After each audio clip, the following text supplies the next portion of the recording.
আফ্রিকার ফুটবল আকাশে যেন হঠাৎ করেই নেমে এসেছে ঝড়।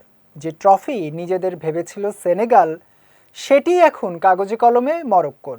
এদিকে ম্যাচ শেষের 2 মাস পর ফল বদলে মরক্কোকে চ্যাম্পিয়ন ঘোষণা করার এই সিদ্ধান্তে তীব্র প্রতিক্রিয়া জানিয়েছে সেনেগাল।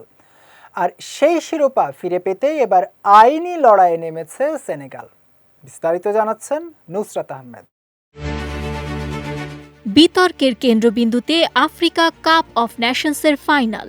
গত 18 জানুয়ারি মরক্কোর রাজধানী রাবাতের স্টেডিয়ামে যখন লড়াই চলছিল শিরোপার, তখন ম্যাচের প্রতিটি মুহূর্তেই ছিল টান টান উত্তেজনা।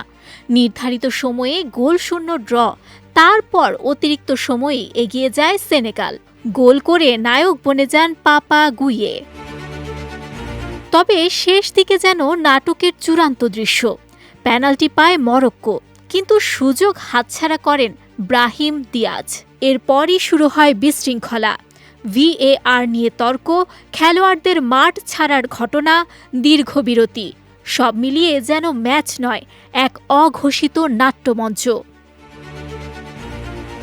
শেষ পর্যন্ত খেলা আবার শুরু হলে আরেকটি গোল করে জয় নিশ্চিত করে Senegal.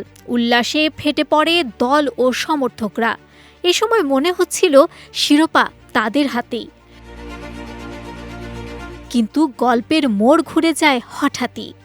Confederation of African football ঘোষণা দেয় সেনেগাল নাকি ম্যাচ বর্জন করেছে।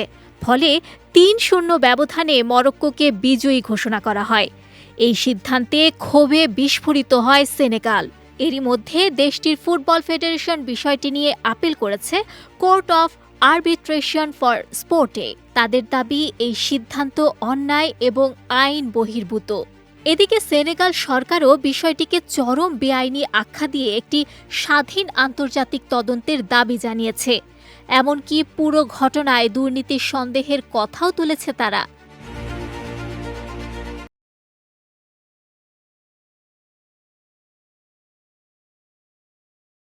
এখন দৃষ্টি এক জায়গায়, ক্রীড়া আদালত।